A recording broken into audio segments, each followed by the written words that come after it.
My name is Haning Wong. I'm from Shoreview, Minnesota.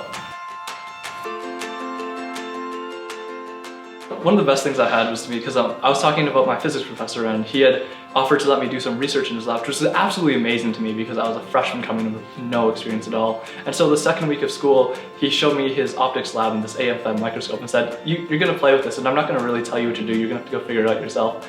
And I kind of just went skipping back to my dorm. Whatever you need or whatever you want, Kenyon has there to offer. Depending on what kind of life you want to lead, you can find it at Kenyon.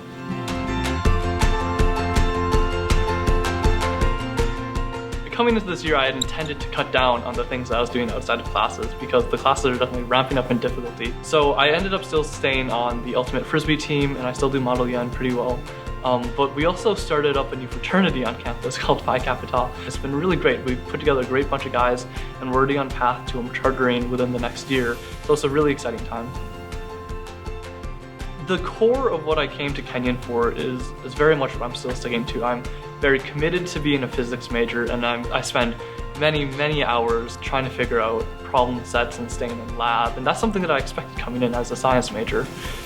Physics is one of those things where you get a couple of equations, like you understand a few nuances about the universe that you're living in, and you can kind of apply that to everywhere around you. So it's really a really good way to understand the universe, well, an intuitive way. Advanced Lab has been a challenge, more so than I expected, but it's really pushed me as a physicist, as an aspiring physicist who wants to go into grad school, right? This lab just demands so much that I didn't think I'd ever be able to do it. I thought it would be a make or break class and that I wouldn't be able to overcome the barrier, but it's pushed me to the point that if you give me a lab experiment of any kind, of any nature, with like very little information, I feel confident that I can go into any kind of experiment and come out of it learning more than what I came in. I never felt like I had to change myself in order to fit in at Kenyon. It was very easy. I felt at home very quickly. I haven't felt that like the fundamental nature of who I am has changed. What I think has changed is that by understanding more about what's going on in the world around me, I feel more confident voicing my opinion about things that I know. I feel more secure with where I am right now. I've really enjoyed my time here at Kenyon and next year is going to be a blast.